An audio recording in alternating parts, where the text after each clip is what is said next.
Bem, hoje nós vamos continuar falando de recursos, naturalmente. Vocês lembram que na aula passada nós começamos já a examinar os requisitos de admissibilidade, não é? Aqueles requisitos que têm que ser preenchidos para o recurso ser admitido.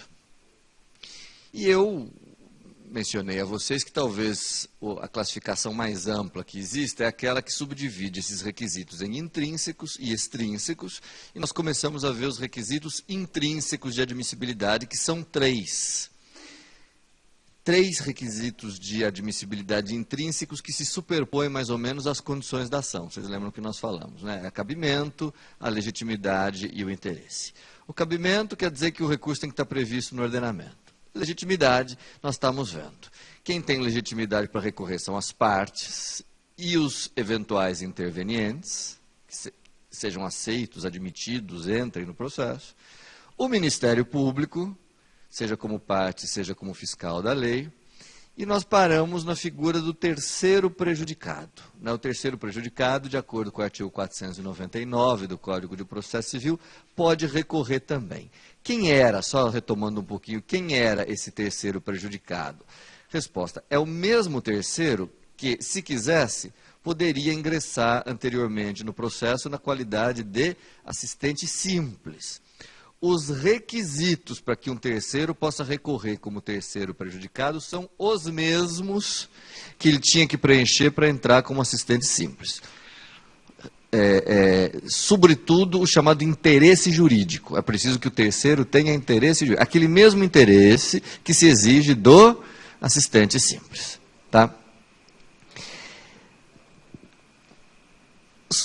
Só para concluir essa questão do terceiro prejudicado, falta eu mencionar uma última coisinha.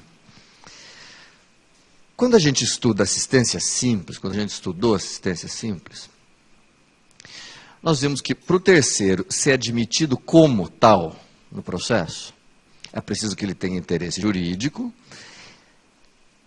mas nós aprendemos que o assistente que entra no processo pode praticar todos os atos processuais que ele queira, que ele deseje, desde que não haja proibição, vedação, impedimento por parte do assistido. Então, não sei se vocês se lembram, quando se fala de assistente simples, o que o assistente simples pode fazer no processo? Bom, ele pode atuar no processo, desde que não haja impedimento, proibição do assistido. Tá? Pois muito bem. O terceiro que recorre como terceiro prejudicado precisa preencher os mesmos requisitos que para entrar como assistente. Só que quando ele entra só para recorrer, quando ele recorre como terceiro prejudicado, ele não depende ou ele não fica subordinado ao assistido. Isso significa dizer que se o terceiro entrar só para recorrer, o assistido não tem como impedir, vetar o recurso de terceiro prejudicado. É curioso, né? Se ele tivesse entrado antes como assistente simples, todos os atos dele poderiam ser vetados ou impedidos pelo assistido. Mas se ele não entrou como assistente simples e resolve apenas recorrer como terceiro prejudicado, a sua atuação não é subordinada. O recurso de terceiro prejudicado não depende do consentimento ou não pode ser impedido pelo assistido. Ou, dizendo de uma outra maneira mais simples, gente, só para ficar mais claro para vocês. Se num determinado processo entra um recurso de terceiro prejudicado, sendo esse recorrente de fato um terceiro prejudicado, as partes não podem impedir, obstruir o processamento desse recurso. Não podem. O recurso vai ser processado. Independentemente da vontade, do querer ou não querer das partes. Ok? Professor, mais alguém? Então, assim, o Código de Processo Civil atribui legitimidade às partes, ao Ministério Público e ao terceiro prejudicado. Tem mais alguém que tem legitimidade para recorrer? Pensem. Vocês conseguem imaginar? Bom, primeira pergunta, o juiz pode recorrer? Gente, seria o fim da picada, né? Só falta o juiz dar uma sentença, aí ele lê a própria sentença e fala, nossa, está muito ruim, vou recorrer. Não tem o menor cabimento. O juiz é quem dá a decisão. Não faz o menor sentido ele recorrer da própria decisão. Eu digo isso meio brincando, mas é que é preciso vocês terem cuidado, porque existe no Código de Processo Penal a figura do recurso de ofício, que no Código de Processo Civil chama-se reexame necessário, que poderia até dar uma falsa impressão de que se trata de um recurso do próprio juiz. Por favor, reexame necessário não é recurso. Mais para frente nós vamos tratar do reexame necessário e eu vou mostrar para vocês por A mais B.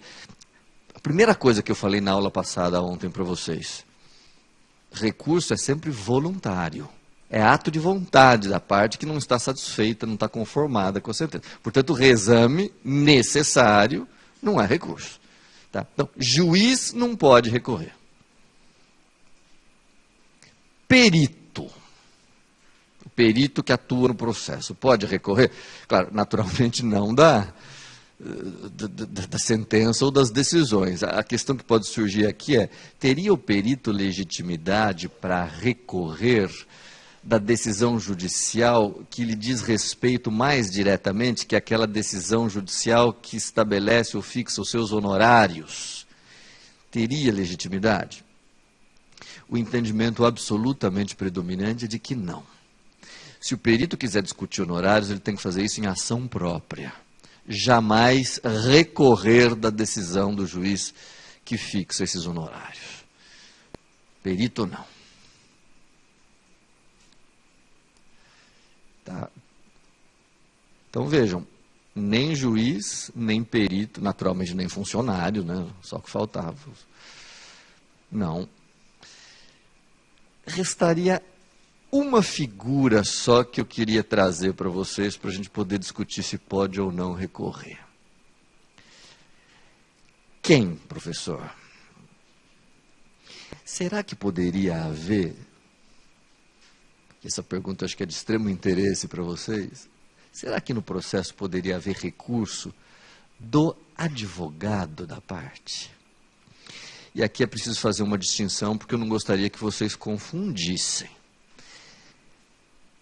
É evidente, é natural que as partes do processo, tanto o autor quanto o réu, são representadas por advogados e cabe ao advogado assinar as petições, representar as partes em juízo. Ora, é óbvio, é ululante, que quando a parte recorre, o recurso vem assinado pelo advogado, mas quem está recorrendo é a parte, representada pelo seu advogado. Tá?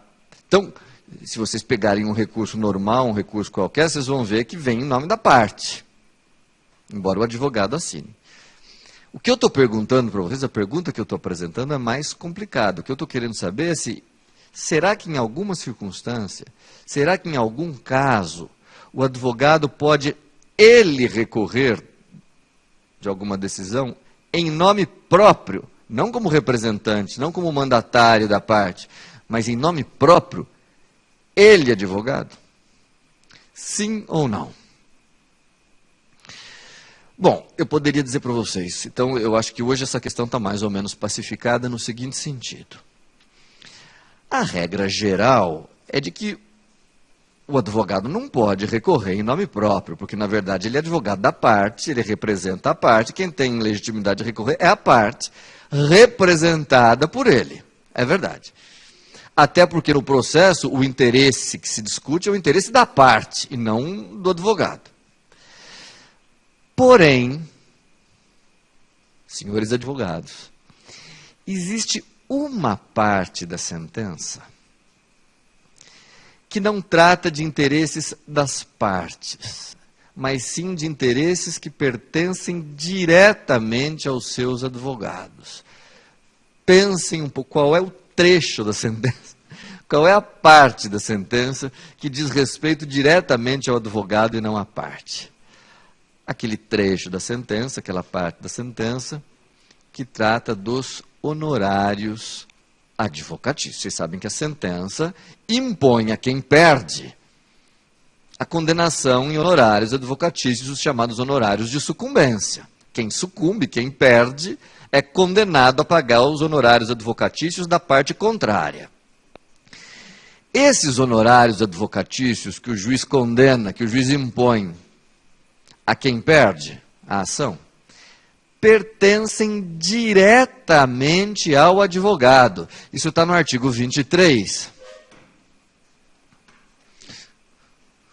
da Lei 8.906, de 94, que é o Estatuto da OAB.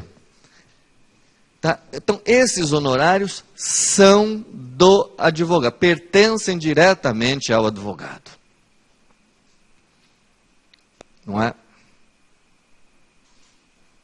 Sendo assim, surge a questão natural, que é saber, será que o advogado, então, teria legitimidade para recorrer da sentença no que se refere aos seus honorários advocatícios? Sim ou não?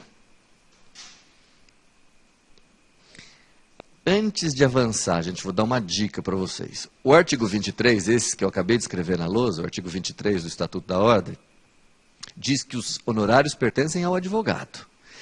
E mais, esse artigo 23 diz que se o advogado quiser, ele pode até, em nome próprio, promover a execução desses honorários. Porque vocês que advogam sabem que o advogado está sujeito a isso. Vamos supor que ele atua em favor da parte até o fim, até transitar em julgado.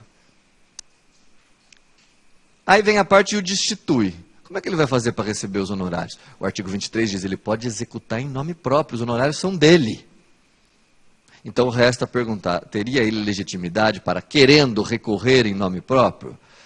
O entendimento absolutamente tranquilo hoje em dia, absolutamente pacificado, é de que sim, o advogado tem legitimidade para recorrer.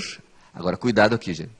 Desde que o seu recurso verse exclusivamente sobre honorários, os seus honorários advocatícios. Claro, para recorrer em nome próprio, não em nome da parte, mas em nome próprio, o objeto do recurso, o tema do recurso, tem que se ater exclusivamente aos seus honorários advocatícios. Mas ele tem legitimidade, sim, perfeitamente, desde que o assunto seja esse. Tá? Professor, e se o recurso versar sobre alguma das questões do processo, mais honorários advocatícios? Quer dizer, os honorários forem apenas um dos temas. Bom, aí o recurso tem que ser interposto em nome da parte. Sobre honorários, o advogado só tem legitimidade se o recurso for exclusivamente sobre honorários. Se versar sobre outros assuntos também, o recurso tem que ser interposto em nome da parte.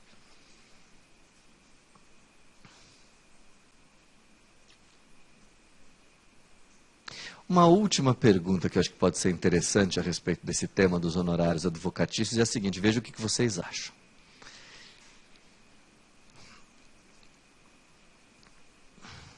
Eu acabei de dizer para vocês que está pacificado o entendimento de que, se o recurso é só sobre honorários, o próprio advogado pode recorrer. Mas vamos imaginar que o advogado acha isso meio chato, ele não quer recorrer em nome próprio, ele sente um certo pudor de fazer isso, ele tem procuração da parte, etc.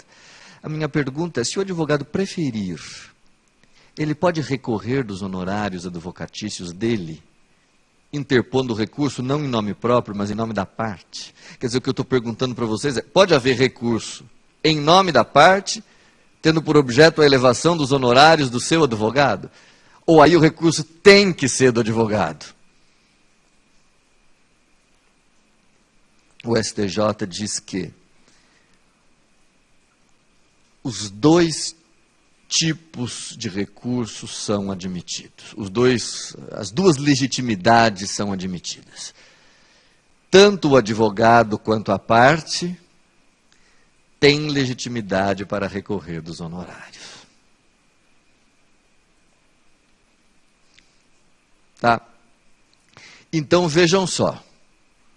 No que se refere a questões do processo, só quem tem legitimidade é a parte. Já no que se refere especificamente aos honorários, a legitimidade é concorrente. Pode recorrer ou advogado em nome próprio ou a parte. Aliás, tem até uma questão aqui processual interessante, que seria até, se vocês quiserem um dia defender uma tese de mestrado, seria um assunto interessante, que é a seguinte: a quem pertencem os honorários advocatícios? Acabamos de ver, pertencem ao advogado. Na medida em que o STJ admite que o recurso para elevar os honorários seja interposto ou pelo advogado ou pela parte, isso significa que, se o recurso for interposto pela parte, nós vamos ter a parte recorrendo de uma questão que não diz respeito a ela, mas diz respeito ao advogado.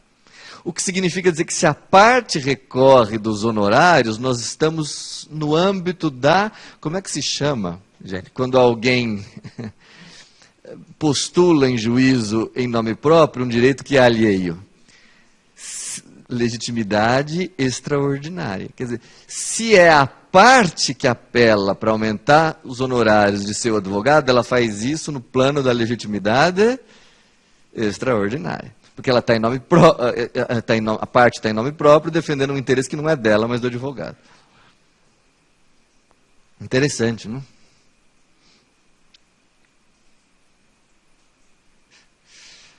Mas então, são esses os legitimados, né? Assim, partes intervenientes, MP, terceiro prejudicado e, finalmente, o advogado nesse âmbito restrito dos seus honorários advocatícios.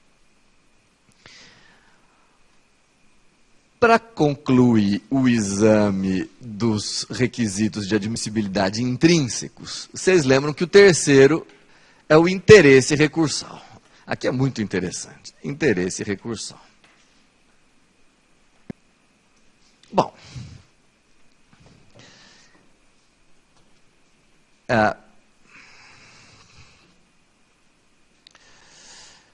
Para vocês entenderem o interesse recursal, eu preciso que vocês se lembrem o seguinte: quando alguém vai a juízo e formula um pedido, o juiz tem que se ater aos limites desse pedido. O juiz não pode julgar nem a mais, nem diferente do que foi pedido, porque o juiz é limitado pelo princípio da inércia. Quer dizer, o judiciário é inerte, ele só se movimenta, ele só circula no âmbito restrito do pedido que foi formulado. O juiz não pode se afastar, não pode desbordar do que foi pedido, sob pena da sua decisão, da sua sentença ser nula.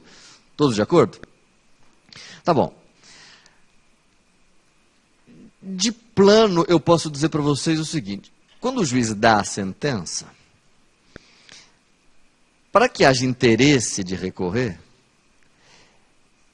é preciso que, por meio do recurso, a parte possa obter uma melhora da sua situação. Quer dizer, não há interesse de recorrer se a pessoa tiver, já no processo, obtido o melhor resultado possível. Vocês estão de acordo? Quer dizer, se a pessoa pede uma coisa e ela obtém exatamente aquilo que ela pediu, ela não tem interesse de recorrer, porque não dá para o juiz dar mais. Dizendo isso de uma maneira técnica, de uma maneira mais precisa, e essa é a primeira vez que eu vou usar essa expressão com vocês, dá para dizer que o interesse de recorrer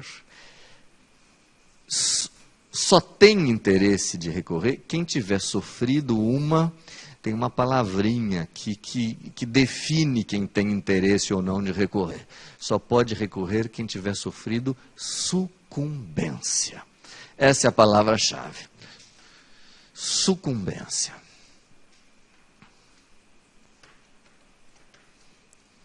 Né? Que não deixa de ser uma palavra curiosa.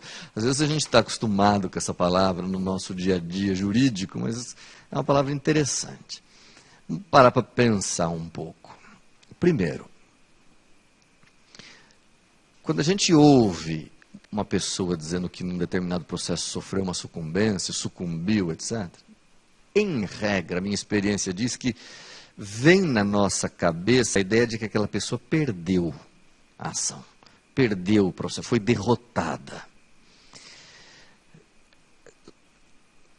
Porém, é bom que vocês saibam, sucumbência não é necessariamente isso. Sucumbência é mais amplo do que isso. Sucumbência não significa necessariamente dizer que a pessoa foi derrotada, perdeu por completo a ação. Terá sucumbido, gente, haverá sucumbência sempre que a pessoa não tiver obtido o melhor resultado que era possível dentro daquele processo. Tá? Então, veja, quando um autor ingressa com uma ação, ele formula um pedido. Um pedido. Que vai definir a atuação do juiz ali. A pessoa terá sofrido sucumbência se não alcançar no final o melhor resultado que poderia ser obtido naquele processo. E aí vem uma observação óbvia. É claro que só assim é possível que por meio do recurso ela consiga ainda melhorar. Qual é a finalidade do recurso, né? Quer dizer, qual é a razão, qual é o interesse de recorrer? É melhorar o resultado final. Se a pessoa já obteve o melhor resultado possível, ela não tem interesse de recorrer. Isso significa dizer, então, que mesmo que uma pessoa tenha obtido quase tudo, a pessoa pediu 100, obteve 90, não dá para dizer que essa pessoa foi derrotada, mas ela é sucumbente? Resposta: sucumbente em 10. Ela não obteve o melhor resultado. É possível ela ainda melhorar a sua situação? É. Então ela tem interesse de recorrer. Tá? Então tome um pouco de cuidado com essa expressão sucumbência, porque ela é ampla. Para vocês saberem se uma pessoa sucumbiu, vocês têm que fazer o seguinte exercício imaginar. Bom, dentro desse processo, qual era o melhor resultado possível? Bom, a pessoa obteve esse resultado? Não. Se não, ela sucumbiu. Pode ainda melhorar? Então ela tem interesse de recorrer. Tá? É engraçado porque na linguagem comum, na linguagem popular, sucumbir tem mais ou menos um outro significado. Eu fico imaginando o advogado, muito acostumado com essas expressões, muito familiarizado, explicando para o cliente leigo: não, fica tranquilo, porque se você sucumbir, a gente toma alguma providência. E o cliente em pânico: mas doutor, eu tenho o risco de sucumbir nesse processo? Aí tem que explicar o que é sucumbir, né? É exatamente não obter o melhor resultado possível. Tá? Então vejam.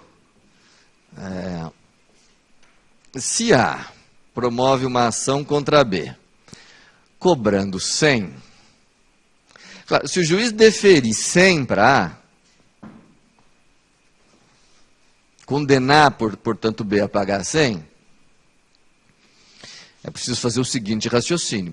Qual era o melhor resultado possível para A? O 100. Ele obteve o 100? Então, ele não tem interesse de recorrer. Agora, também é preciso lembrar qual era o melhor resultado para o réu. O que o réu desejava, o que o réu pediu na contestação? A improcedência. Ele obteve a improcedência? Não, ele foi condenado. Então, ele sucumbiu. Então, só uma pessoa aqui tem interesse de recorrer. Agora, se em vez de 100 o A obtiver 90, quem que tem interesse de recorrer aí?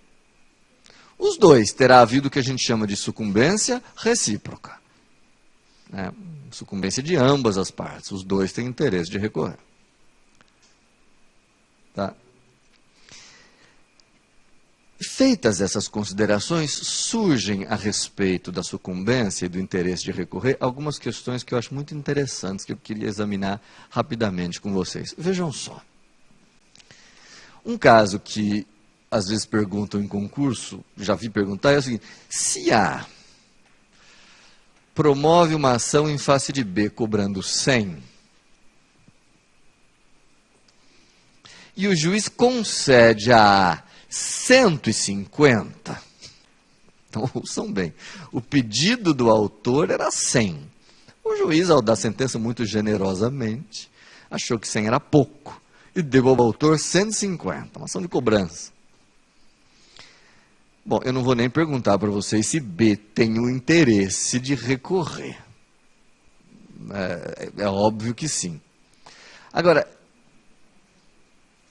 a pergunta é, e A?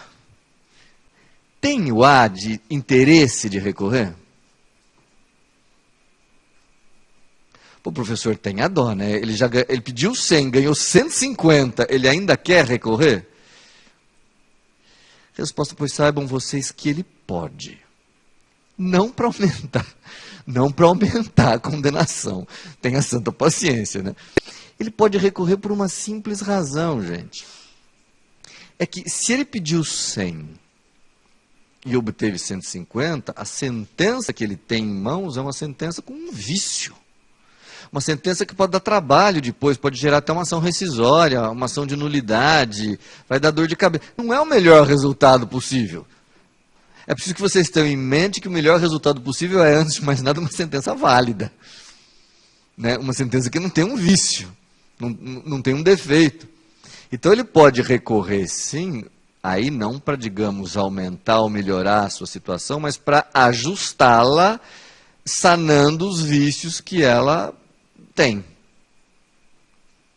Né?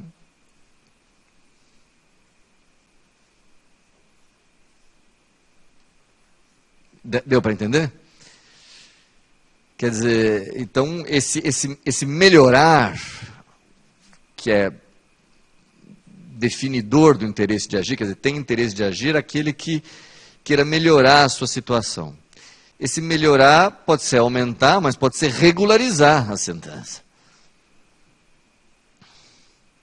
A propósito, deixa eu fazer uma observação aqui interessante e importante. Gente, olhem para cá um minuto. Eu disse que para ter interesse de recorrer é preciso sucumbir, isto é, não obter o melhor resultado possível, tá certo?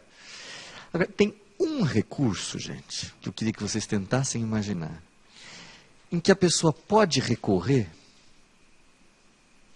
pode interpor esse recurso, mesmo que ela tenha obtido o melhor resultado possível para ela. Mas é que é um recurso que tem por finalidade não propriamente melhorar. Tem um recurso que o interesse de interpô-lo não é bem melhorar, aprimorar a situação de quem está recorrendo, mas é um recurso que tem uma outra finalidade. Qual é?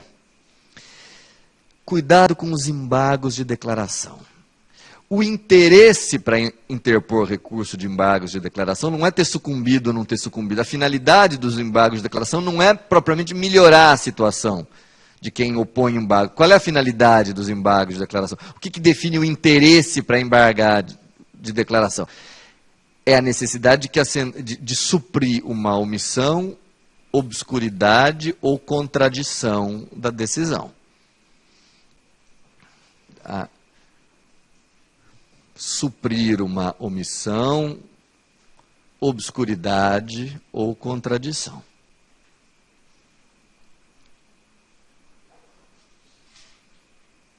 Eu estou dizendo isso porque, olha aqui, em todos os recursos em geral, de uma maneira geral, para eu recorrer, eu preciso ter sucumbido em alguma coisa, eu preciso pelo menos em alguma parte, ter obtido um resultado desfavorável.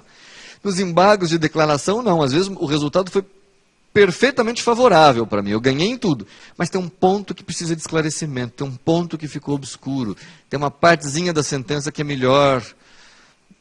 Eu vou ter interesse em opor embargos de declaração. Tá? Tudo bem? Uma outra questão famosa de concurso é a seguinte. Se A promove uma ação em face de B,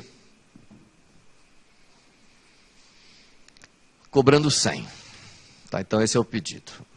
Ação de cobrança. Digamos que o juiz lá, pelas tantas, profira uma sentença.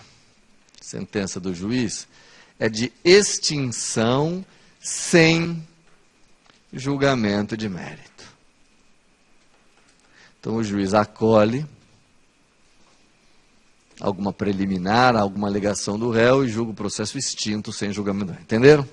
Então, o autor promove ação contra o réu cobrando 100 e a sentença do juiz é de extinção. Bom, primeiro, pode o autor recorrer?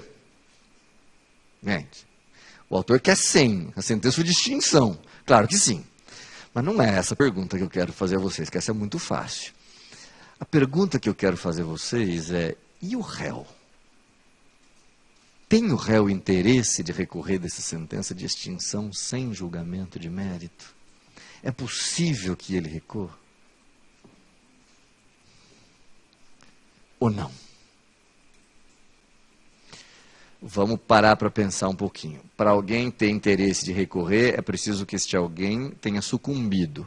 E para se considerar que esse alguém sucumbiu, é preciso que não tenha obtido o melhor resultado possível e que por meio do recurso possa conseguir melhorar esse resultado. Pro réu, gente, uma sentença de extinção sem julgamento do mérito é uma sentença boa.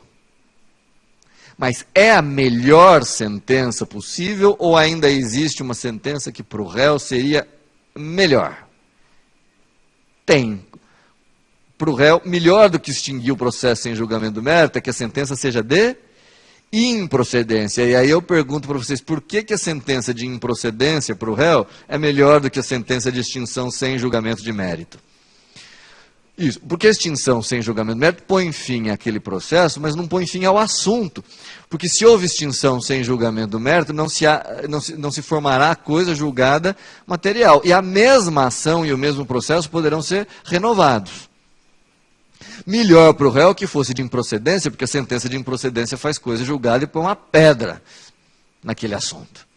Então a resposta é, se a sentença for de extinção sem julgamento do mérito, também o réu terá interesse de recorrer, sim, postulando ao tribunal que reforme a sentença de extintiva para improcedência.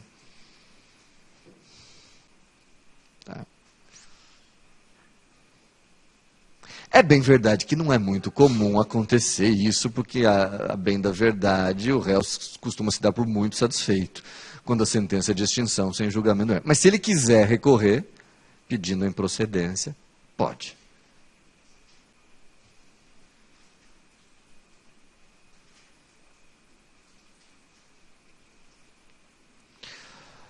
Outra questão bastante comum em concurso é a de saber se é possível recorrer da sentença de homologação de acordo.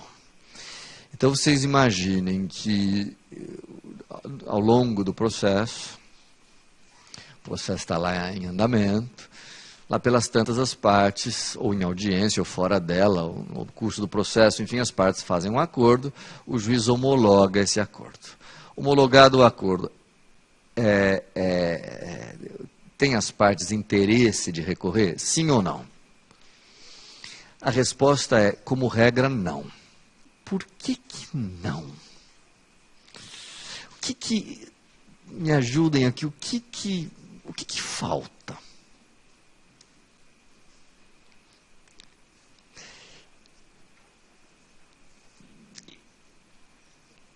Eu vou... Deixa eu ver se eu consigo ser claro aqui. Posso fazer um parênteses de 5 minutos? Acho que vai ser interessante para vocês, depois a gente responde a questão. Vocês certamente conhecem um fenômeno processual chamado preclusão, que consiste na perda de uma faculdade processual. Então eu tenho a oportunidade de apresentar uma manifestação, não apresento no prazo, ocorre preclusão. Perco a oportunidade, terá havido preclusão. Pois bem, a doutrina hoje reconhece pelo menos 3 tipos de preclusão. A mais comum é a preclusão temporal. O que é a preclusão temporal? É a perda de uma faculdade processual que não é exercida dentro do prazo. Então, naturalmente, se eu não me manifestar no prazo de 5 dias, que o juiz determinou, haverá preclusão. Se eu não arrolar testemunhas no prazo, preclusão. Mas existem pelo menos 2 outras formas de preclusão. Alguém lembra? Preclusão consumativa. Em que consiste a preclusão consumativa? Preclusão consumativa decorre do fato de, normalmente, haver atos que têm que ser praticados concomitantemente. Se eu praticar um sem praticar o outro, eu não posso mais praticá-lo. deixa eu tentar ser claro. Por exemplo, quando eu contesto, primeiro, eu tenho que botar na contestação todas as minhas defesas. Se eu contesto e deixo de fora algumas defesas, eu não posso depois apresentá-las fora. Terá havido preclusão consumativa. Além disso, junto com a contestação, eu terei que apresentar, se eu quiser, reconvenção. Se eu contestar e não reconvir, terá havido preclusão consumativa. Tá? Mas tem uma terceira forma de preclusão que é menos lembrada, que é a chamada preclusão lógica. Não sei se vocês já ouviram falar da... Que consiste em quê? Né? O que é a preclusão lógica? É a perda de uma faculdade processual pela prática de um ato incompatível com ela.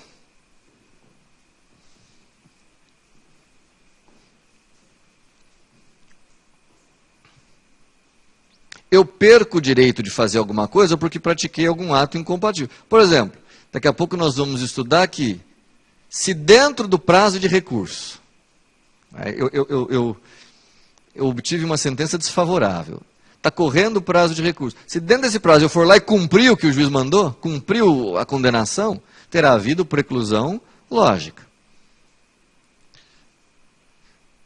Tudo isso, para fechando parênteses, agora dizer para vocês o seguinte: o entendimento predominante é de que quando há um acordo,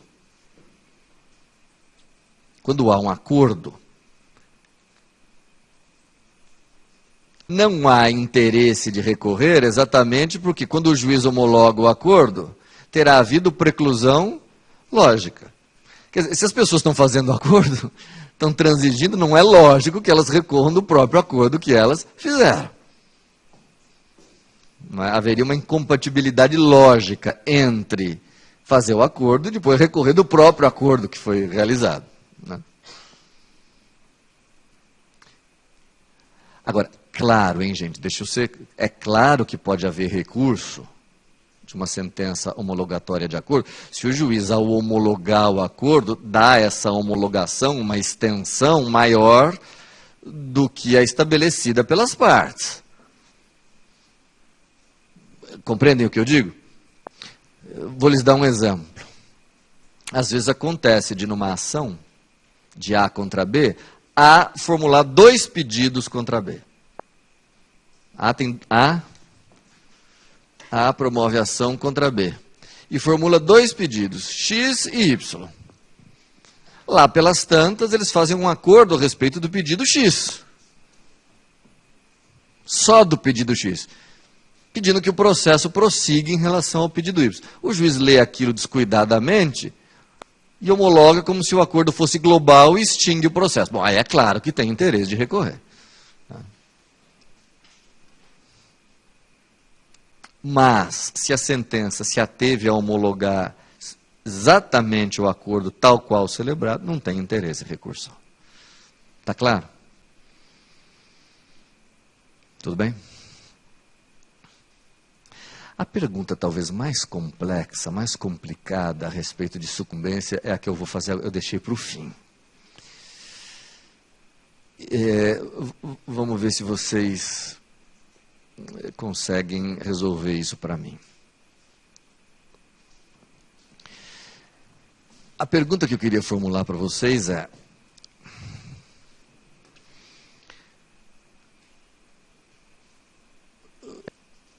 vamos imaginar que há a juízo uma ação contra B, formulando um determinado pedido. Vocês sabem que um pedido pode ser embasado em 2 ou mais causas de pedir. Vamos pegar um exemplo concreto que talvez seja interessante. Vamos imaginar que A promova contra B uma ação de anulação de contrato. Ele quer anular um contrato que ele celebrou com B, ok? E digamos que na petição inicial ele exponha 2 causas de pedir para anular esse contrato. Primeiro, ele diz que o contrato teve a participação de um relativamente incapaz que não foi não assistido. Vocês sabem que se tem um relativamente incapaz não assistido, o contrato é anulável. E além disso, ele diz que foi enganado, houve dolo ou coação. Ele só assinou o contrato coagido. Também é uma das causas de anulabilidade do contrato. Primeira pergunta, vocês enxergam aqui que são duas causas de pedir independentes? Por que independentes? Porque cada qual sozinha é suficiente para o acolhimento do pedido. O que eu quero dizer, para o juiz anular esse contrato, ele não precisa reconhecer as duas coisas. Basta que ele reconheça uma das duas coisas. Ou que há um menor, ou que há a coação. Está claro isso? A minha pergunta para vocês nesse momento, vamos supor que o juiz entenda que esta causa de pedir já ficou comprovada e dá uma sentença, portanto, de... Se o juiz entende que esta primeira causa já está comprovada, o juiz vai dar uma sentença de procedência, acolhendo o pedido do autor de anulação do contrato. Senhores advogados, quem é que tem interesse de recorrer? Se a sentença foi de procedência, por favor. O réu, tá? Mas a pergunta que eu quero fazer não é que o réu tenha interesse de recorrer, é óbvio, evidente. A minha pergunta é, o autor tem interesse de recorrer? Pedindo não a mudança do resultado, porque o resultado foi o que ele queria, mas a mudança da fundamentação. Então a pergunta que eu estou fazendo para vocês é uma pergunta muito séria. Será que é possível, por exemplo, alguém apelar pedindo que a sentença seja mantida, alterando-se apenas a sua fundamentação? Claro, nós estamos falando de uma sentença válida. Então, o juiz deu uma sentença concedendo à parte o que ela pediu. Ela pode recorrer pedindo que a sentença seja mantida, mas alterado só o fundamento, para, em vez de ser acolhido um, seja acolhido outro fundamento que ela mesma deu? Sim ou não? A resposta é não. Não. E por que que não? Porque só há sucumbência, gente, isso é muito importante, só há sucumbência se a parte não obteve o resultado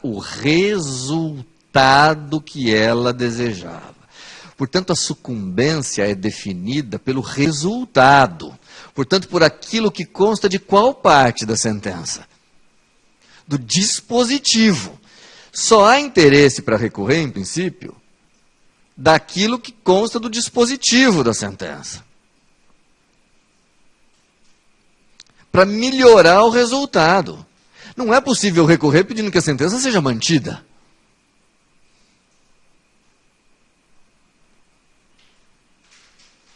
Tá? Então, não dá para recorrer só da fundamentação da sentença, pedindo para ela ser mantida. Agora, gente, o que eu tenho medo de vocês confundirem aqui?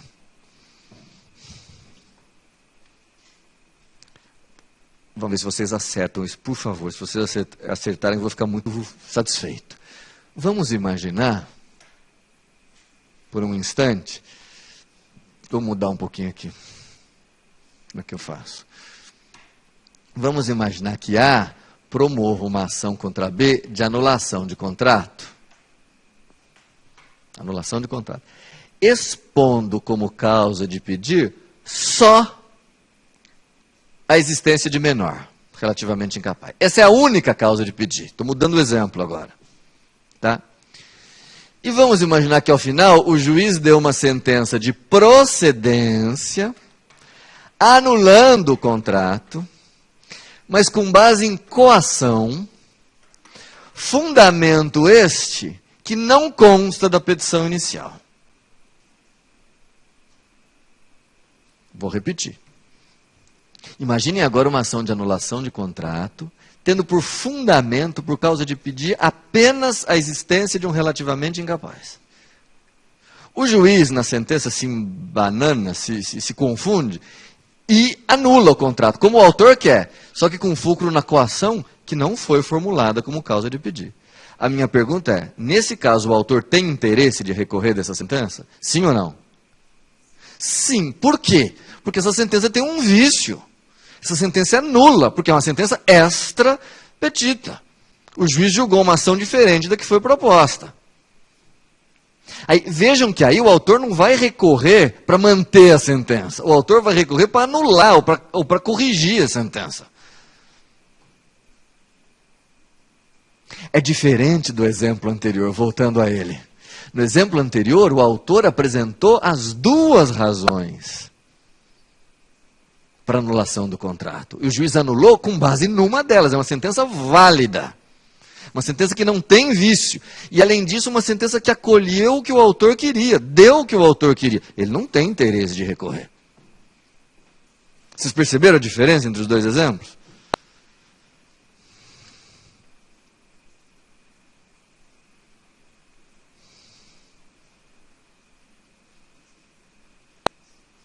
Tá?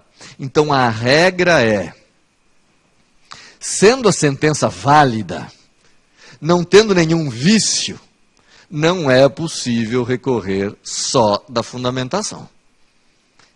Tá? É preciso, ao recorrer, pedir a mudança de resultado, alteração do dispositivo. Essa é a regra. Gente, já está muito complicado isso, eu posso aprofundar um pouquinho mais. Será que dá? Vamos tentar? Ficou bem firme na cabeça de vocês que, sendo a sentença correta, sem vícios, aquele que venceu não pode recorrer só para mudar a fundamentação. Certo? Essa é a regra. Acontece que no direito toda boa regra tem que ter alguma exceção. Né? Quais são as exceções? Deixa eu ver se eu consigo explicar rapidamente para vocês.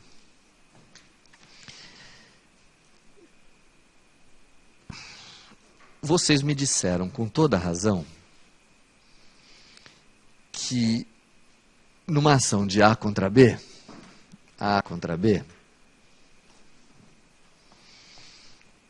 se o juiz der uma sentença de extinção sem julgamento do mérito,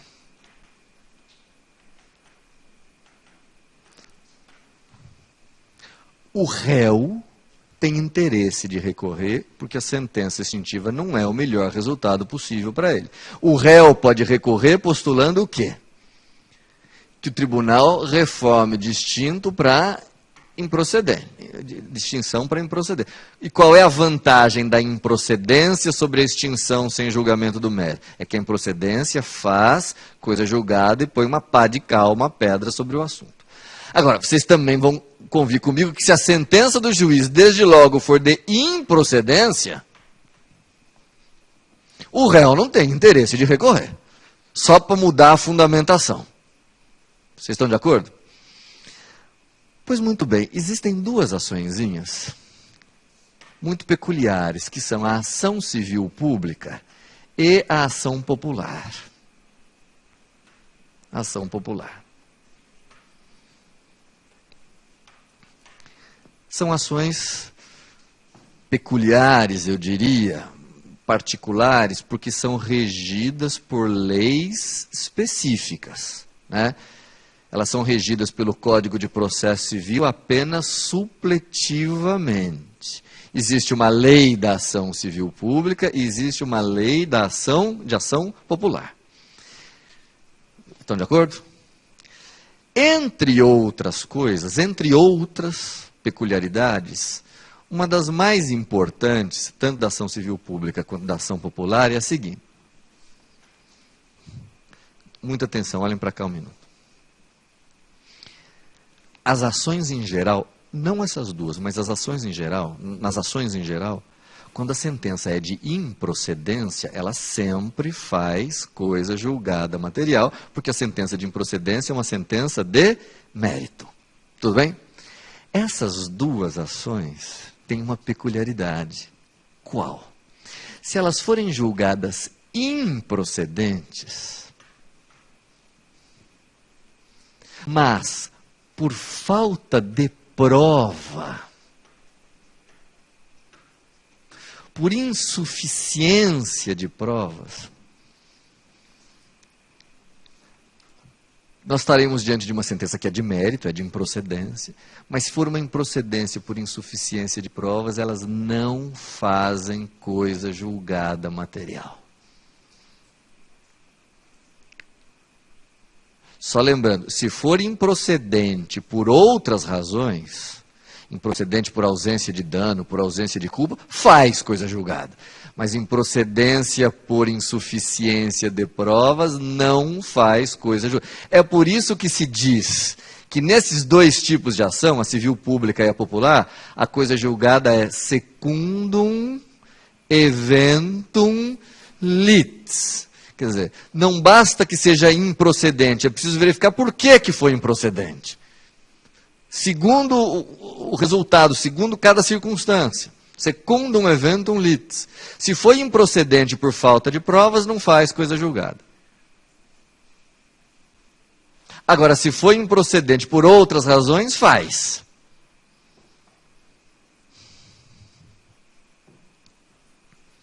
Estão acompanhando meu raciocínio até aqui?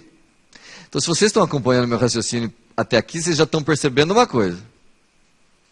Nas ações normais, nas ações comuns, se a sentença é de improcedência, o réu tem que ficar satisfeito. Porque sendo de improcedência, faz coisa julgada. Mas, se a ação é civil pública, ou popular, ou ação popular, caso o resultado venha a ser de improcedência por insuficiência de provas, será esse o melhor resultado possível para o réu? Por que não? Porque nas ações civis públicas e na ação popular, a improcedência por insuficiência de provas não faz coisa julgada material. Portanto, para o réu é melhor que haja uma improcedência que não por insuficiência de provas. Uma improcedência por outras razões.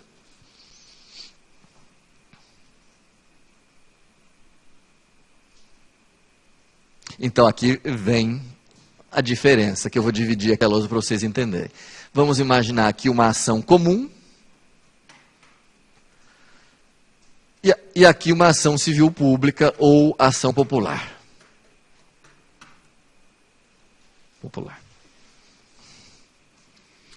Vamos imaginar que nas duas seja proferida sentença. Em ambas, uma sentença de improcedência. Improcedência. E em ambas, a fundamentação seja insuficiência de provas. Seja esse o fundamento da sentença de improcedência.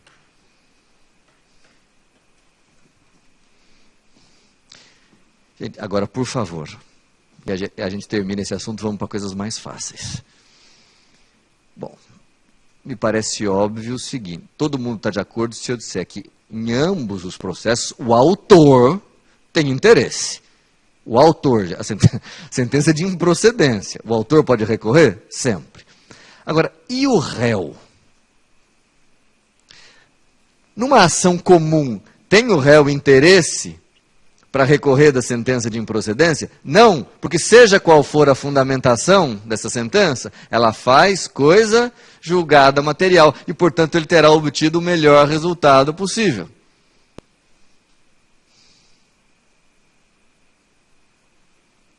Mas, se a ação for civil pública ou popular e o resultado for de improcedência por insuficiência de provas, o réu tem interesse de recorrer dessa sentença? Ainda dá para ele melhorar esse resultado? Dá. Ele pode recorrer ao tribunal para que o tribunal mude de improcedência por insuficiência de provas para improcedência por outras razões. Qual é a vantagem? O que melhora isso para ele? A sentença passa a fazer coisa julgada material. Eis aí um exemplo em que nós vamos ter alguém recorrendo só para mudar a fundamentação da sentença. É porque, nesse caso, a fundamentação repercute sobre a coisa julgada.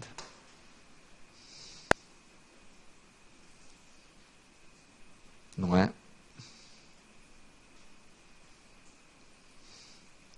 Deu para entender isso? Não é fácil.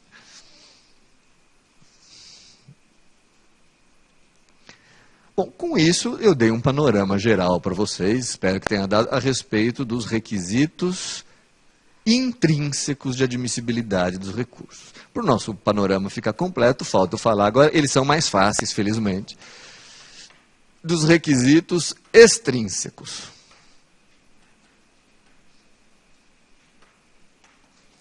Extrínsecos.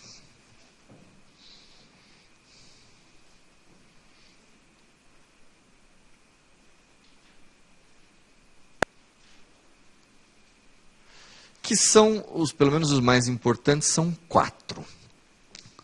4 requisitos extrínsecos. Primeiro, a tempestividade. Tempestividade. Depois, o preparo. 3, regularidade formal. Eu estou enumerando todos, depois a gente vai estudar um por um. E a inexistência de fatos extintivos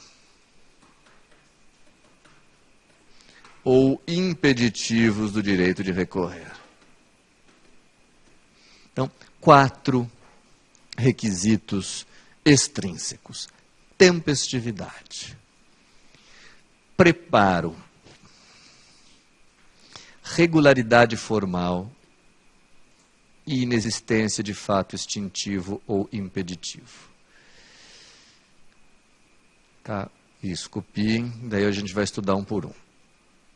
Deixa eu aproveitar, enquanto vocês estão copiando, aí só para comentar. Professor, por que esses requisitos são extrínsecos e os outros intrínsecos? Por que esse nome, né?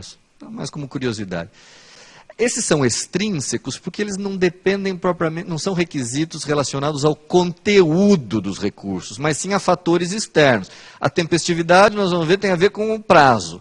O preparo tem a ver com o recolhimento de valor, das custas. E assim, não tem a ver com o conteúdo propriamente dito, né? Ou, dizendo de uma outra maneira, para examinar esses 4 requisitos, eu não preciso propriamente ler o recurso, basta eu verificar alguns fatores extrínsecos. Daí o nome, requisitos extrínsecos. O primeiro deles é o mais óbvio, é a tempestividade, o que significa dizer que todos os recursos têm um prazo de interposição. Todos os recursos têm um determinado prazo de interposição. O recurso não será admitido sem interposto fora desse prazo. Naturalmente que esse prazo é fixado por lei, vocês sabem.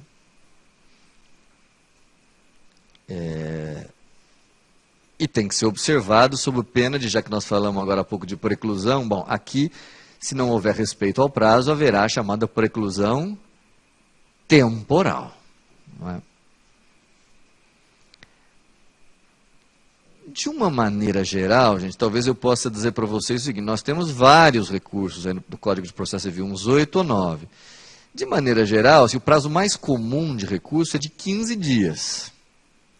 A apelação tem 15 dias, os embargos infringentes 15 dias, o recurso especial 15 dias, recurso extraordinário 15 dias, embargos de divergência 15 dias, etc.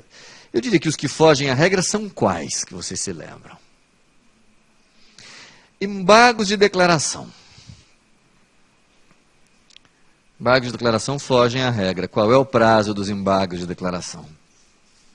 5 dias.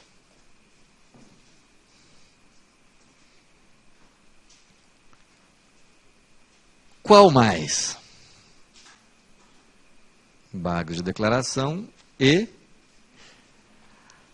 agravo. Agravo. Veja, eu estou falando dos recursos do Código de Processo. E nada impede que em leis especiais haja outros recursos com prazos diferentes. Mas no Código, embargos de declaração 5 dias e agravo. Qual é o prazo do agravo? Resposta, normalmente 10. Por que eu digo normalmente 10? Porque tem um agravo, ou um tipo de agravo, que é de interposição imediata. Não tem prazo para a interposição, ele tem que ser interposto de imediato, não tem prazo nenhum. Qual é? É o agravo retido das decisões proferidas em audiência de instrução e julgamento. Tá? Agravo retido das decisões proferidas em audiência de instrução e julgamento. Esse é um recurso que tem que ser interposto de imediato, não tem prazo. Então o juiz dá uma decisão ali, o advogado tem que levantar a mão. Excelência, por favor, pela ordem. Ou, pelo amor de Deus. Quero interpor um agravo retido da sua decisão. E o juiz tem que dar a palavra e a pessoa interpõe ali o recurso. Tá? Audiência de instrução e julgamento. Agravo retido contra decisões interlocutórias proferidas na audiência de instrução e julgamento. Certo? Mas a regra, então, é de que a maior parte dos recursos tem prazo de 15 dias, a não ser essas exceções que eu acabei de mencionar. Bom, o que é que vocês precisam lembrar a respeito de prazo? Algumas observações. Vocês sabem, primeiro, que tem alguns entes que têm prazo maior para recorrer. Quais? 3, pelo menos, são muito importantes. Ministério Público, Fazenda Pública e Defensoria Pública têm prazo em dobro para recorrer. Fazenda Pública, Ministério Público, Defensoria Pública,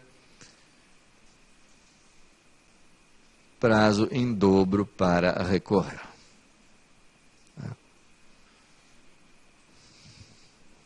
A contagem de prazo, vocês sabem como faz, contagem normal de prazo, exclui o dia da publicação e inclui o dia do vencimento.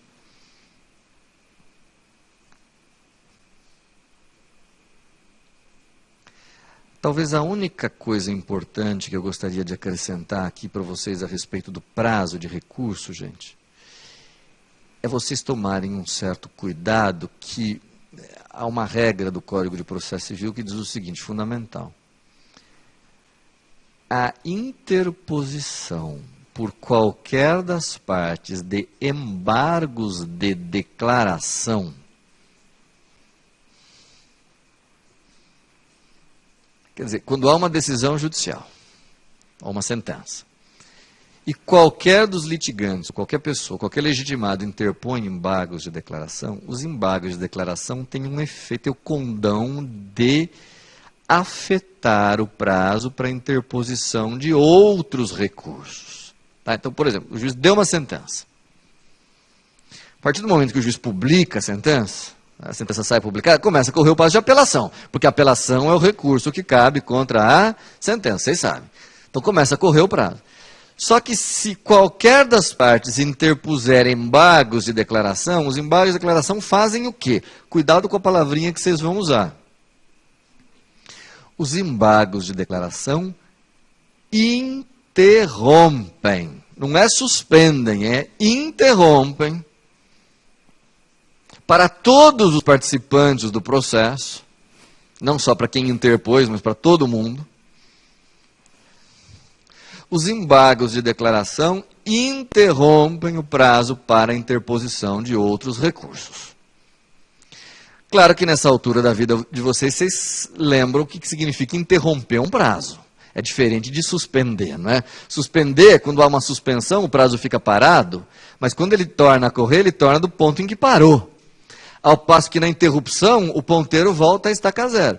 Os embargos de declaração interrompem o prazo, o que significa dizer que depois que eles forem examinados, depois que eles forem decididos, as partes recebem de volta na íntegra,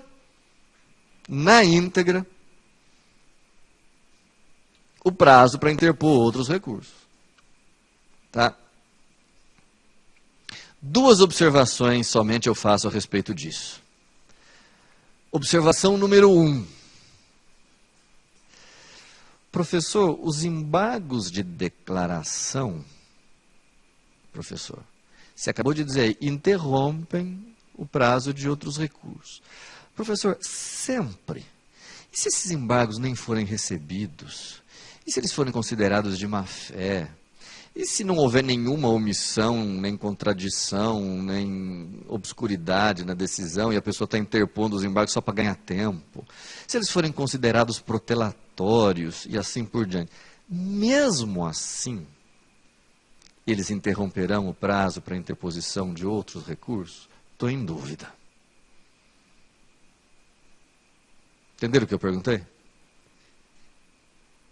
Porque vejam, pode ser que a pessoa interponha embargos de declaração de boa fé, mas eventualmente ela pode interpor até de má fé, para ganhar tempo, etc. Mesmo assim, nesse caso, eles têm efeito interruptivo? A resposta é sim, mesmo quando protelatórios. Olha que interessante. Os embargos de declaração, mesmo considerados protelatórios, interrompem o prazo de interposição de outros recursos. Mas, professor, mesmo de má-fé, protelatórios? Sim. Claro que se o juiz reconhecer que eles têm essa, essa finalidade protelatória, o juiz vai aplicar a pena cabível, que é a pena de multa. Tá? Litigância de má-fé, multa, etc. Mas o juiz não vai retirar dos embargos, interpostos embargos de declaração, interrompe o prazo. Só tem, e aqui eu gostaria da criatividade de vocês, só tem um caso, ou uma situação, em que os embargos de declaração não interrompem o prazo de outros recursos. Mesmo que protelatórios, mesmo que de má fé, eles interrompem, mas tem uma situação que eles não podem interromper. Qual? Pensem um pouquinho. Vamos pensar, todos os recursos têm um prazo, não tem? Agora, os embargos de declaração também têm um prazo. Qual é o prazo? 5 dias. Se eles forem interpostos dentro desses 5 dias, ainda que protelatórios, ainda que de má-fé, eles interrompem os demais prazos. Agora, os embargos de declaração não podem ter eficácia interruptiva de outros prazos se eles próprios não tiverem sido interpostos dentro do seu prazo de interposição, que é de 5 dias. Aí não. Ou seja, se eles forem considerados, se os próprios embargos de declaração forem considerados intempestivos, eles não terão eficácia interruptiva. Então a gente pode resumir dizendo, os embargos de declaração sempre interrompem o prazo de outros recursos, vírgula, desde que eles próprios sejam tempestivos.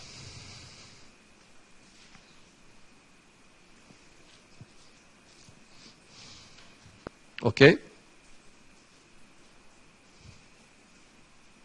E uma segunda observação a respeito disso ainda, eu faço sim, é uma coisa um pouco específica, mas eu faço porque eu tenho um pouco de preocupação com o seguinte. Eu afirmei, insisti, bati com vocês de que os embargos de declaração interrompem o prazo. Agora, eu não sei se algumas das pessoas que estão me ouvindo, algumas pessoas aqui da classe, atuam perante o juizado especial cível. Talvez sim. E qual é a minha preocupação? O juizado especial cível é regido por uma lei própria, uma lei específica, que é a Lei 9.099 de 95, né? Põe aqui, depois eu volto. O juizado especial cível tem lei própria, 9.099 de 95. E uma vez que eles têm lei própria, vocês sabem que o Código de Processo Civil passa a ter aplicação somente supletiva da Lei 9.099. Saibam vocês que na Lei 9.099 de 95 tem um artigo específico que vai dizer vai tratar dos embargos de declaração e vai dizer algumas coisas. Primeiro, os embargos de declaração na Lei 9.099 podem ser orais, isso a gente fala depois, mas na Lei 9.099 está dito que os embargos de declaração suspendem suspendem o prazo de outros recursos. Então, olha que interessante. O Código de Processo Civil diz que eles interrompem. A Lei 9.099 diz que eles suspendem. Qual dos dois diplomas prevalece? Resposta. No juizado prevalece a lei do juizado. Portanto, os embargos de declaração têm eficácia de suspender outros recursos. O prazo de outros recursos.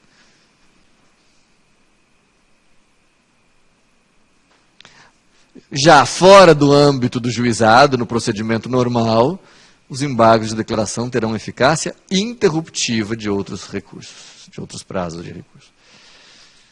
Tudo bem? Vejam quantos detalhes, né? Paciência. O segundo requisito de admissibilidade dos recursos é o preparo. Preparo.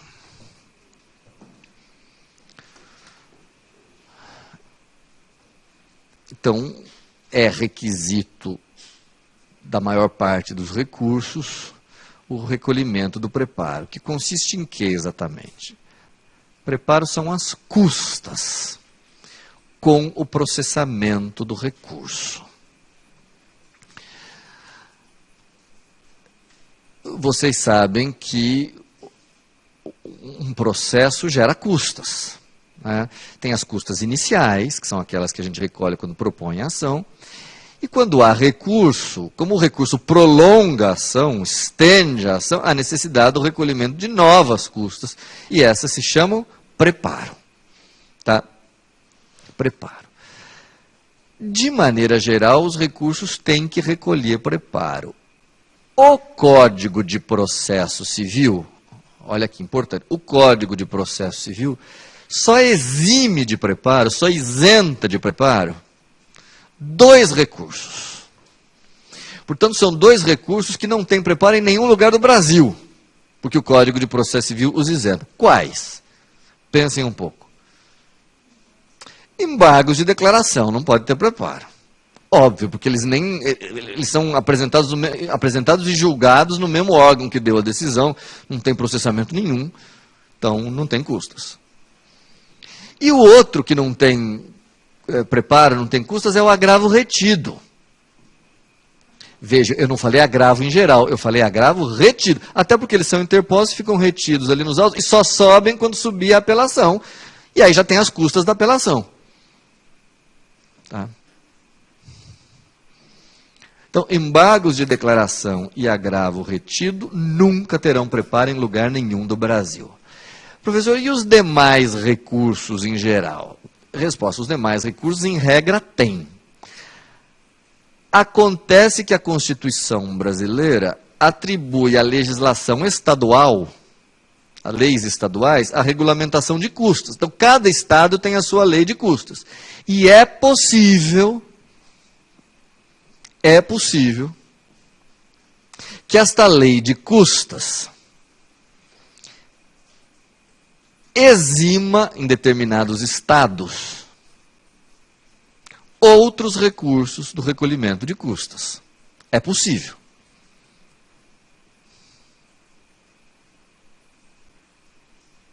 Por exemplo, até 2003, se não me engano, até 2003, aqui no estado de São Paulo, embargos infringentes e agravo de instrumento não tinha preparo. De 2003 para diante, mudou a lei de custas, eles passaram a ter. Tá?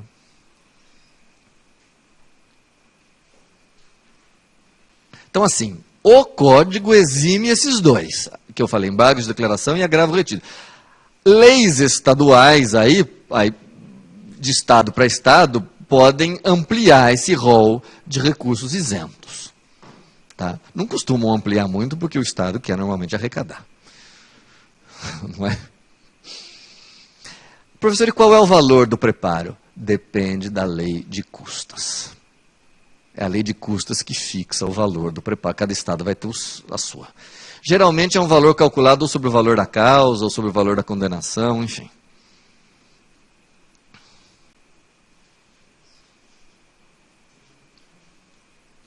Tudo bem? Lembrem só algumas observações importantes. Há alguns entes ou algumas pessoas que são isentos do recolhimento de preparo. Quem vocês se lembram isento do preparo?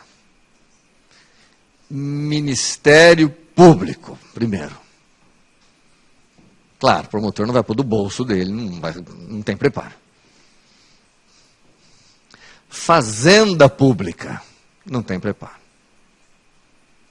Professor, acho um absurdo. A Fazenda Pública tinha que recolher, onde já se viu?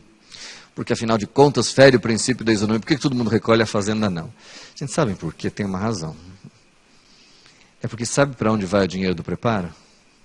Para a Fazenda Pública. Então era só o que faltava a lei mandar a Fazenda recolher preparo, ia dar a famosa confusão. Ela recolheria o preparo para ela mesma. Então, felizmente, a nossa lei exime.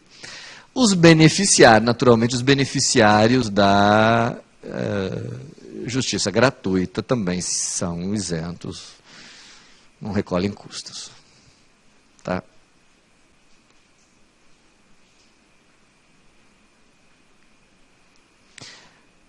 Nós não estudamos aqui ainda o recurso adesivo. Eu vou falar, talvez até comece a falar na aula de hoje, recurso adesivo. Recurso adesivo recolhe preparo? A resposta é o recurso adesivo recolhe preparo se o recurso principal recolher.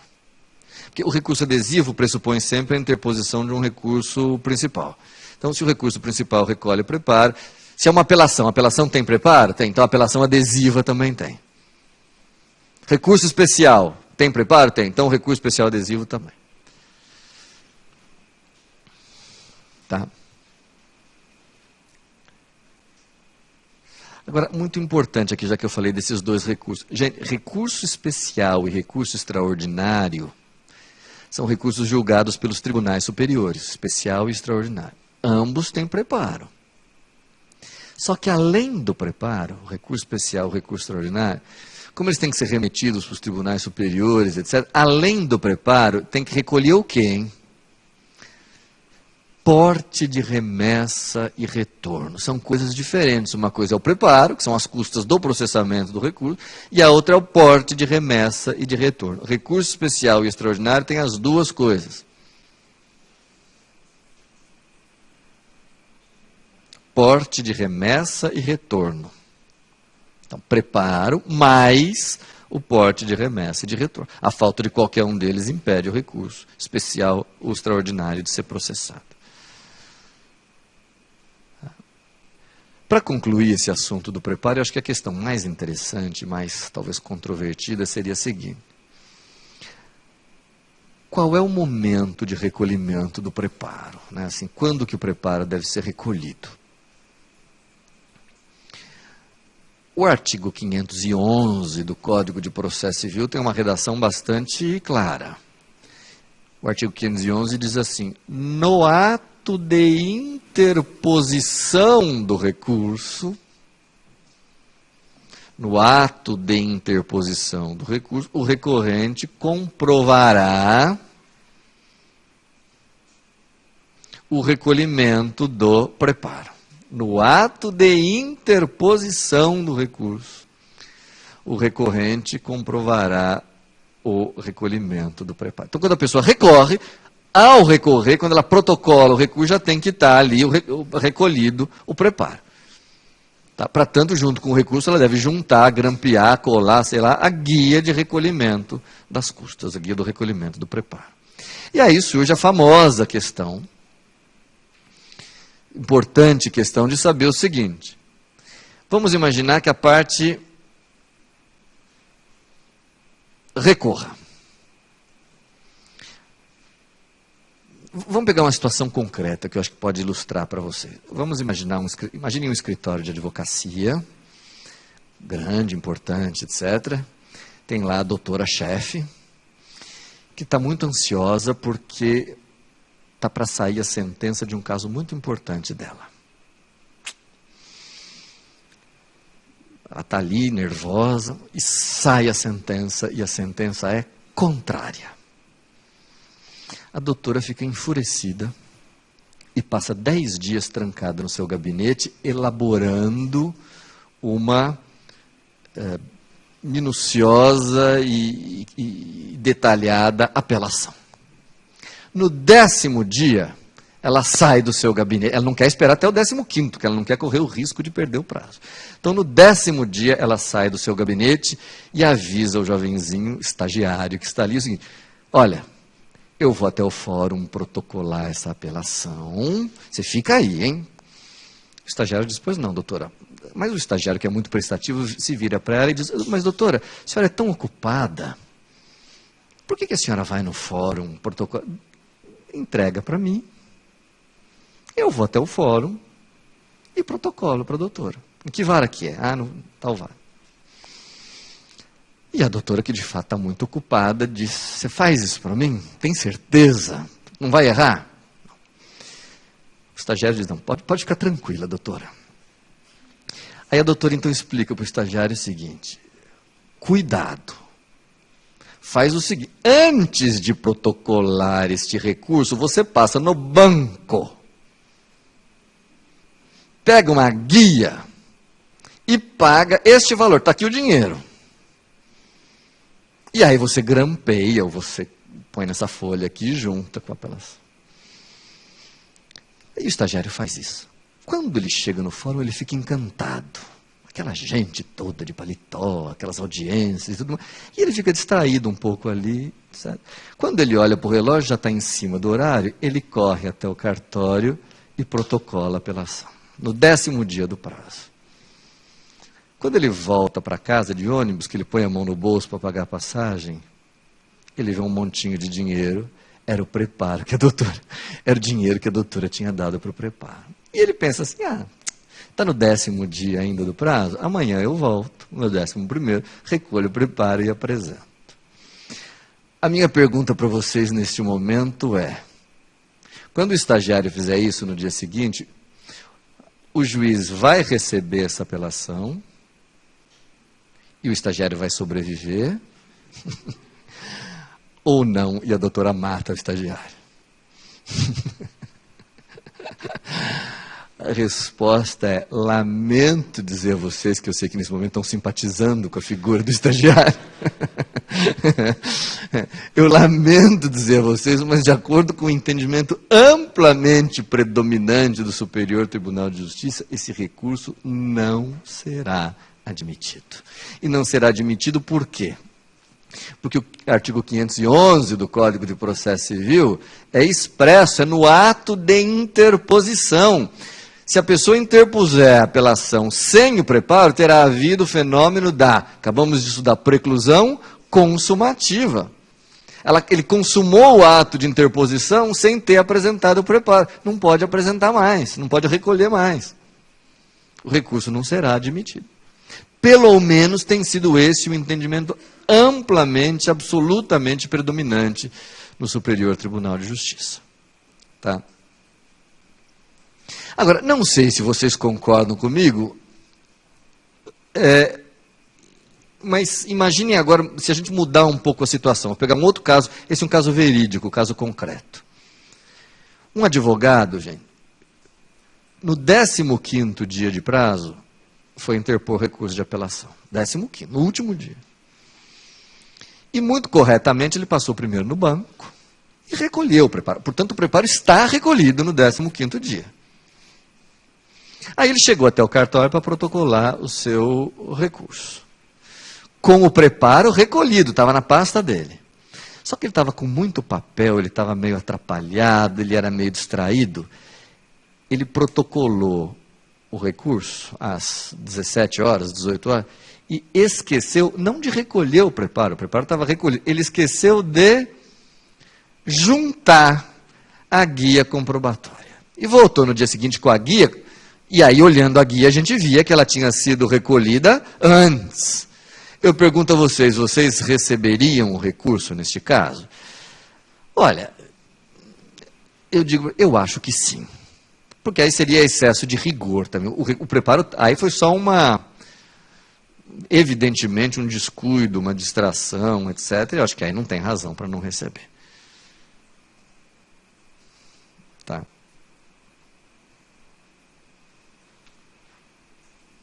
Uma questão altamente controvertida, e que agora parece que tende a se pacificar, é a seguinte. O artigo 511, olha que interessante aqui,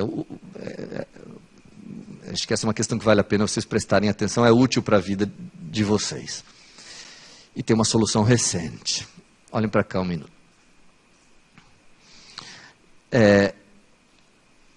Diz o artigo 511 que o preparo tem que ser comprovado no ato de interposição. E o Código de Processo Civil estabelece para cada recurso um determinado prazo. Tomemos a apelação. A apelação tem prazo de 15 dias. Isso significa que a Lei Processual Civil brasileira dá a quem queira apelar a possibilidade de fazer isso até o 15º dia do prazo e até a hora que encerra o expediente forense, que pode variar de estado para estado, mas normalmente é 19 horas. Alguns estados pode ser diferente, mas enfim, aqui em São Paulo, 19 horas. Isso significa que até as 19 horas do último dia, o recurso será tempestivo. Depois das 19 horas não será mais. Todos de acordo? Acontece que o expediente bancário, o preparo não é recolhido no cartório, o preparo é recolhido num banco. E o expediente bancário, em regra, fecha antes do expediente forense. Às vezes fecha às 16 horas, talvez em alguns lugares às 17, mas enfim, vamos imaginar que ele fecha às 16. Já há bastante tempo a OAB vinha sustentando uma tese que é a seguinte. Se a pessoa tem o direito de recorrer até às 19 horas do último dia e o banco fecha às 16, há um óbice intransponível para que ela faça uso do seu prazo até o último minuto. Por quê? Porque se ela chegar às 17 horas, ou às 18 horas, ou às 19 horas, ela vai conseguir interpor o recurso, mas não vai mais conseguir recolher o preparo. Isso fez com que a OAB passasse a sustentar que, quando o recurso é interposto no último dia, após as 16 horas, após o encerramento do expediente bancário, o preparo pode ser recolhido até o dia seguinte, porque há um empecilho, um óbice para o recolhimento. Bom, essa questão primeiro passou pelo Supremo, rapidamente, o Supremo achou que não, porque afinal de contas a pessoa já sabia de antemão o horário do expediente, o horário que ia fechar. O fato é que depois de muitas polêmicas, no ano passado, ano passado, o STJ editou uma súmula muito importante, uma súmula recente, que é a súmula 484. Que vai dizer uma coisa importante, não sei se vocês vão gostar ou não, mas é uma súmula que atendeu os reclamos da OAB. A súmula diz: se o recurso for protocolado após o encerramento do expediente forense,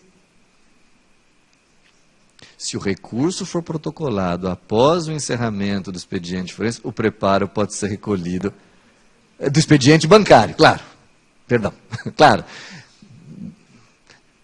Se for protocolado depois do encerramento do expediente forense, ele é intempestivo. Não, se o recurso for protocolado dentro do expediente forense, mas depois de encerrado o encerramento bancário, depois de encerrado o expediente bancário, o preparo pode ser recolhido no dia seguinte. Então vamos supor, tomem cuidado aqui. Olha como a súmula é sutil. Vamos supor que tem 15 dias para apelar. 15 dias. Se a pessoa protocolar a apelação no 15º dia, às 2 horas da tarde, tem que estar com o preparo? Se ela protocolar no último dia, até às 2 horas da tarde, tem que estar com o preparo? Tem, porque 2 horas da tarde, pelo menos de maneira geral, o expediente forense está aberto. Mas se ela protocolar às 6 horas da tarde, e o expediente bancário já estiver fechado, ela pode recolher o preparo no banco no dia seguinte. Deu para entender? Então não é sempre que o preparo pode ser recolhido no dia seguinte. O preparo só pode ser recolhido no dia seguinte se no momento de interposição do recurso o expediente bancário já estava encerrado. Bom, claro que esse problema fica superado naqueles lugares em que há o processo eletrônico. É que assim, o processo eletrônico não foi implantado de maneira geral no Brasil.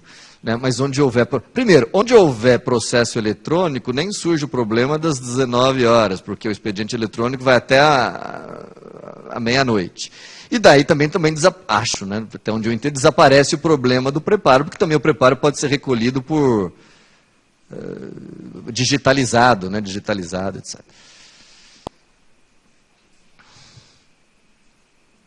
Tá? Para concluir essa parte do preparo, eu só queria tratar com vocês de um último dispositivo, que é o artigo 511, parágrafo 2º, que é um dispositivo que precisa ter um certo cuidado. Veja, o artigo 500, vamos por par, o 511, o caput, artigo 511, é aquele que diz que no ato de interposição precisa haver a comprovação do preparo. Agora, esse artigo, esse parágrafo 2º vai dizer o seguinte, que se o preparo recolhido for insuficiente, o juiz pode determinar a sua complementação no prazo de 5 dias, sob pena de deserção. Então, esse artigo 511, parágrafo 2º, trata da complementação do preparo. Então, por favor, alguns advogados têm confundido esse 511, parágrafo... Esse artigo 511, parágrafo 2º, não diz que se a pessoa esquecer do preparo, se ela não recolher, ela vai ter uma segunda oportunidade. Não, ele pressupõe que a pessoa... O 511, parágrafo 2º, pressupõe que o preparo tenha sido recolhido. Mas recolhido por algum erro excusável, por algum erro que não seja grosseiro, de maneira insuficiente. Então, às vezes foi um errinho de cálculo, o juiz percebe que não houve má fé, a pessoa recolheu menos. Nesses casos, o juiz pode autorizar a complementação no prazo de 5 dias, sob pena de aí, então, considerar deserto o recurso, se não for feito. Tá. Então, no caso do nosso estagiário, que eu tratei com vocês minutos atrás, não vai dar para ele se beneficiar desse artigo, porque no caso do estagiário não há complementação de preparo recolhido a menor. Né? É isso. Tudo bem, preparo? Terceiro requisito extrínseco, que acho que vai ser o último que vai dar tempo de falar, regularidade formal. Regularidade formal. Isso quer dizer que todo recurso tem que tomar algumas... Todo recurso tem que observar algumas formalidades. Eu diria que no processo civil existem 2 formalidades que eu acho que são importantes, relevantes. A primeira, em regra, no processo civil, o recurso é escrito. Escrito. Existem exceções. Tá? Mas a regra é de que ele seja escrito. Agora, há pouco mesmo, eu disse que no juizado especial cível, os embargos de declaração podem ser interpostos oralmente. Tá? É um caso, é uma exceção. E também, agora há pouco, eu mencionei um outro recurso, que eu disse que não tem prazo, lembra? É o agravo retido na audiência. Esse também é de interposição oral. Vejam, gente, ambos são de interposição oral, mas é claro que acabam sendo reduzidos a termo, né? Mas são de interposição oral. Mas fora essas exceções que dependem de previsão legal, a regra é de que os recursos no Brasil são de interposição escrita. E esse é o aspecto talvez mais importante. No processo civil, o recurso já deve vir no ato de interposição, acompanhado das respectivas razões. No ato de interposição, o recurso já deve vir acompanhado das suas razões. Isto é, a pessoa interpõe o recurso e já apresenta as razões. Sob pena de haver preclusão, mais uma vez. Que tipo de preclusão aqui? Preclusão consumativa. A pessoa consumou o ato de recorrer. Então ela não pode acrescentar nada mais ou aditar, enfim. Tá? Eis aí, não sei se vocês concordam comigo, se continua assim, acho que sim, um ponto em que se distingue o recurso no processo civil do recurso no processo penal. Porque até onde eu me lembro, no processo penal, me corrijam se estiver mudado, mas acho que não, no processo penal são duas coisas diferentes. Primeiro, existe o ato de interposição, que é uma simples petição em que o interessado diz que quer recorrer. Não está satisfeito com a sentença, quer recorrer. Depois que há o ato de interposição, corre um novo prazo para que o recorrente apresente as suas razões. Então, por exemplo, no processo penal, até onde eu lembro, tinha 5 dias para apelar, para interpor o recurso de apelação, depois 8 dias, se não me engano, para o oferecimento das razões. No processo civil não tem essa dissociação. É tudo junto, né? Tudo junto. Sob pena de preclusão consumativa. E eu vou falar uma coisa, para terminar a aula, por causa do horário, que talvez não dê tempo da gente desenvolver, mas a gente retoma na próxima aula. Como há o fenômeno da preclusão consumativa, a partir do momento que a pessoa apela, ou recorre, perdão, a regra quase absoluta é de que não seja possível complementar, acrescentar, aditar o seu recurso. Vira e mexe, a gente, na condição de juiz, a gente se depara com aditamento ao recurso. Ah, lembrei de uma coisa que eu esqueci de falar. Quero acrescentar uma coisa. Indefiro. Terá havido o fenômeno da preclusão consumativa. Não é que nem a inicial, que antes da citação pode ser aditada. Não. Em relação ao recurso, no ato de interposição, todas as razões, todos os argumentos que a pessoa queira apresentar têm que estar ali presentes. Tá? Não vai dar tempo de falar na aula de hoje, eu prometo falar na próxima aula, mas existe uma situação só, evidente, em que o juiz tem que admitir esse aditamento, esse complemento da apelação. Mas ele exige uma explicação um pouco mais alongada, então não vai dar tempo da gente falar hoje. Então fiquem na cabeça de vocês, para a próxima aula, que a regra geral é de que há preclusão consumativa e não pode haver complementação. Na próxima aula a gente vê uma exceção a essa regra e fala do último requisito extrínseco, que é a inexistência de fato extintivo ou impeditivo. Mas a gente faz isso na próxima aula por causa do horário. Até lá.